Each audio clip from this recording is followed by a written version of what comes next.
Curfew ও রাজধানীর পরিস্থিতি নিয়ে সবশেষ পরিস্থিতি জানাতে যোগ দিচ্ছেন সহকর্মী আনোয়ার সাদাত নূর। মহাখালী থেকে তিনি জানাচ্ছেন। আনোয়ার সাদাত নূর, আপনি যেখানে আছেন সেখানকার সার্বিক পরিস্থিতি জানাবেন। আর কিছুক্ষণ পরেই কারফিউ শিথিল শুরু হচ্ছে, এখন কি অবস্থা দেখছেন?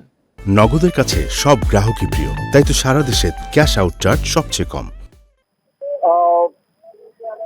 আজকেও কিন্তু কারফিউ ঘোষণা করা হয়েছে।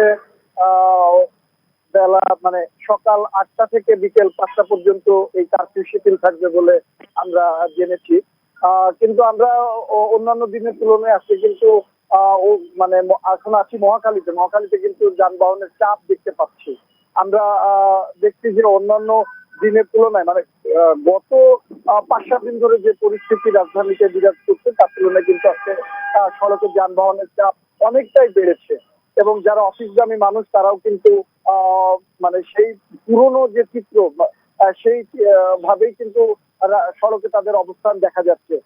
যাত্রীরা বলছেন যে গাড়ি ঘোড়ার চাপ কিছুটা বেড়েছে, কিন্তু যে পরিমাণ থাকার কথা যে অফিসগামী মানুষের জন্য এই সকালবেলা করে যে পরিমাণ গাড়ি ঘোড়ার চাপ থাকে সেই তুলনায় এখনো সেই সংকটটা রয়ে গেছে বলেই কিন্তু যাত্রীরা জানাচ্ছেন। আর বাস চালকরা দাবি করছেন যে হয়তো পরিবহন শ্রমিকদের মধ্যে সেই আতঙ্ক এখনো পুরোপুরি কাটেনি, যার দরুন পুরো দমে এখনো গাড়ি রাস্তায় নামেনি। তবে তারা আশা প্রকাশ করছেন আগামীকাল যেহেতু রোববার সপ্তাহের প্রথম কর্মদিবস শুরু হবে, কালকে থেকে হয়তো সবকিছু স্বাভাবিক হয়ে আসবে।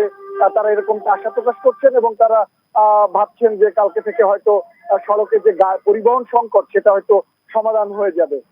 এদিকে আমরা কিন্তু রাস্তার মোড়ে মোড়ে দেখেছি যে আইন শৃঙ্খলা বাহিনীর যে সতর্ক অবস্থান। গতকাল রাতেও আমরা রাজধানীর বিভিন্ন জায়গায় তল্লাশি চেকপোস্ট দেখেছি আর্মি বা সেনাবাহিনীর পক্ষ থেকে।